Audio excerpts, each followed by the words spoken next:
Now let's have a look at the 2-electron wave function, 2 aminos wave function for H2.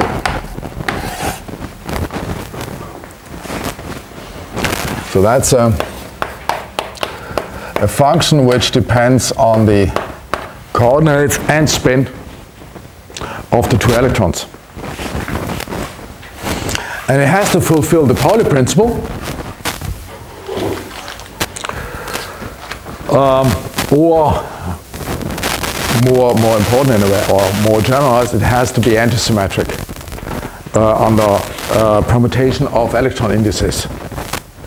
And we know we can do that with Slater determinants because of sort of the general properties of a determinant. If you interchange 2 rows or 2 columns or 2 rows, it's going to change the sign.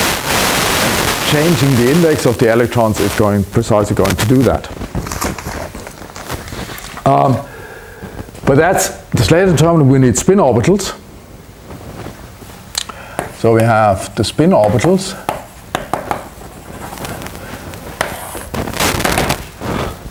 Which means we're going to have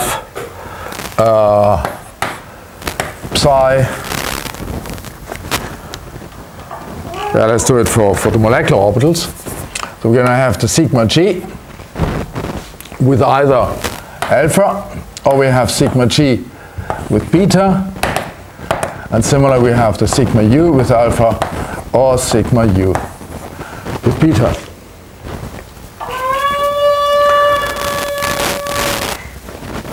Which means we have 4 spin orbitals for our 2-electron antisymmetrized 2-electron wave function, Slater determinant. We need 2 of them, 1 for each electron. 4 spin orbitals, 2 electrons gives in total 6 Slater determinants.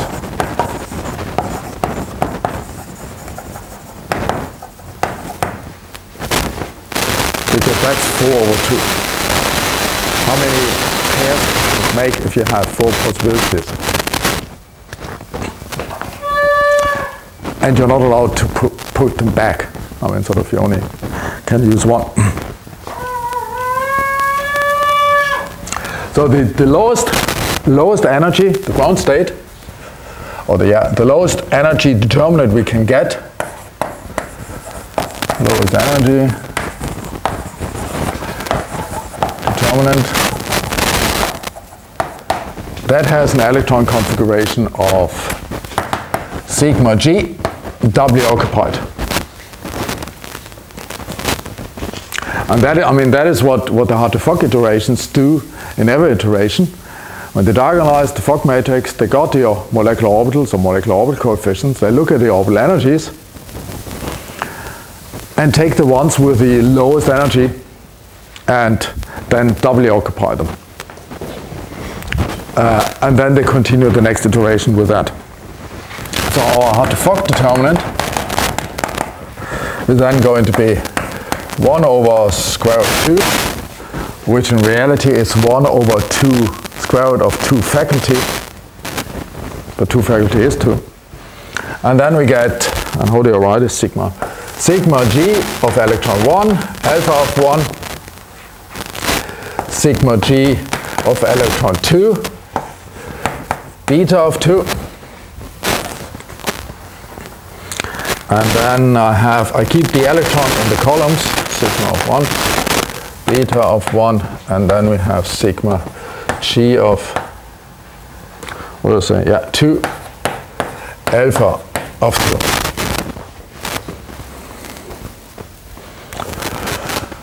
Which of course, very often we just write the diagonal up as a shorthand notation. So that's sigma g alpha and sigma g beta as a shorthand notation for that Slater determinant.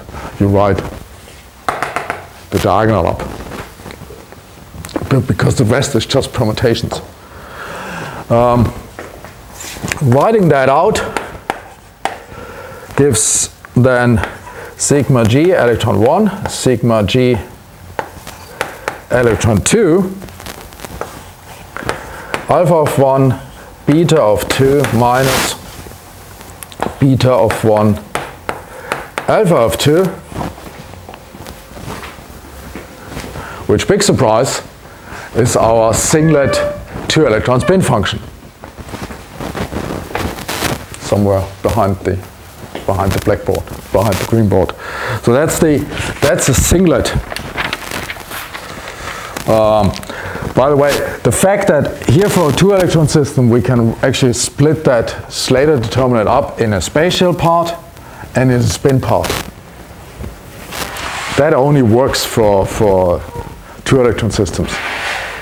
When you come to more than 2 electrons, you can't split the Slater determinant up any longer in a spatial part and a spin part. But so this is the S equals to 0, ms equals to 0 function. And remember, when we had here orbital energies, we had a sigma g and a sigma u. So what other?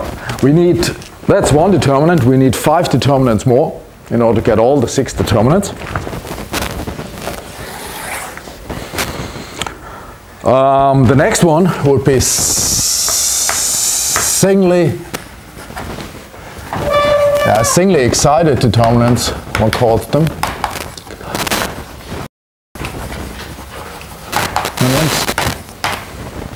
And that means they correspond to, and I have 1 electron in each of the 2 orbitals. Whereas this, the ground state, was such a configuration. And obviously it had to be like this. But if you look at that, actually, the ground state is actually sort of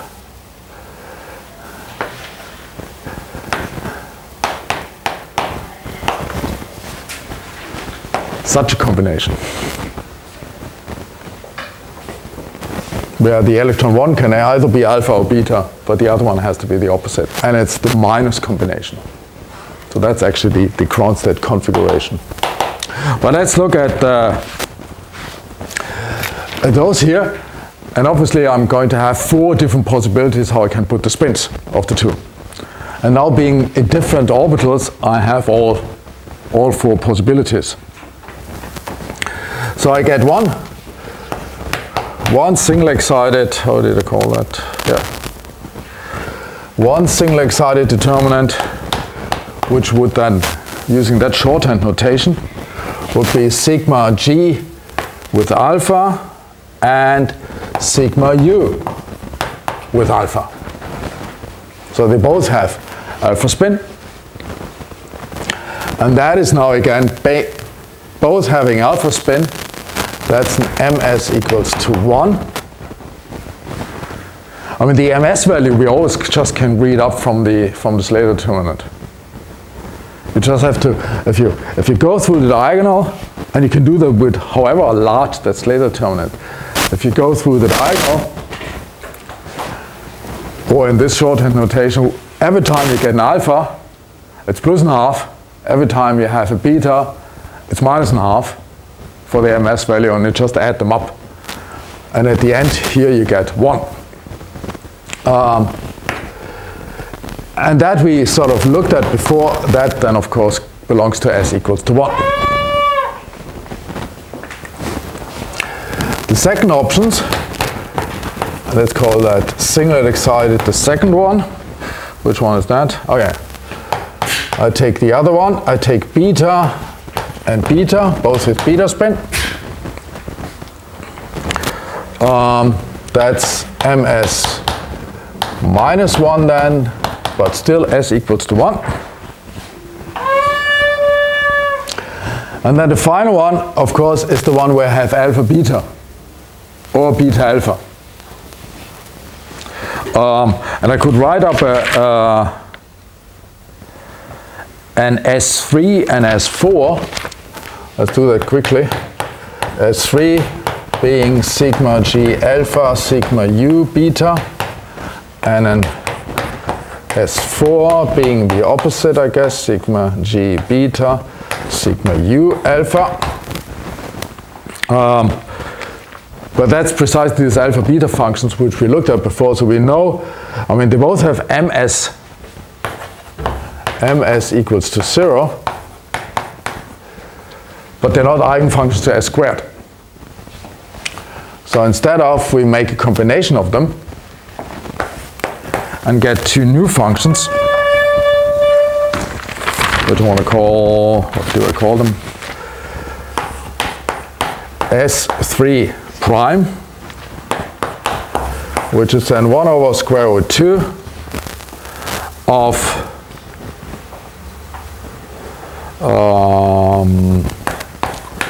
phi S3 plus phi S4. So it's a plus combination. And that is obviously still have ms equal to 0, but it's the s equals to 1. So that's the third component of those two. That's the triplet, single excited. Triplet with respect to spin, but single excited with respect to electrons. And S4 prime is then 1 over square root 2 phi S3 minus phi S4, which ought to be the still ms equals to 0, but now the s equals to 0 component. So that's the singlet single excited determinant.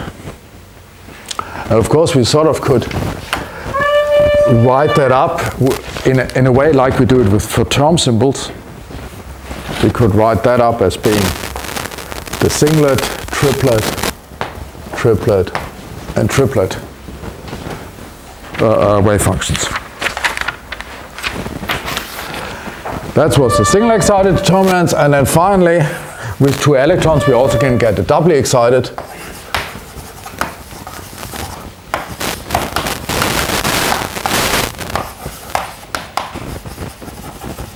Doubly excited determinant, which then is sigma g, sigma u, and now we have them both up there. And then this phi d for doubly excited is then obviously sigma u alpha, sigma u beta, which is again going to be then sigma u of electron 1, sigma u of electron 2, 1 over square root 2, did I put that there? No. Times, again, alpha of 1, beta of 2 minus beta of 1, alpha of 2, and that minus, I mean, is the minus from the permuted plus minus this one. So this is a ms equals to 0, s equals to 0. That's also a singlet. So that's also a singlet function. Like our original how to fuck was a singlet wave function. So from forced 2 molecular orbitals, meaning 4 spin orbitals and 2 electrons, we get 6 determinants,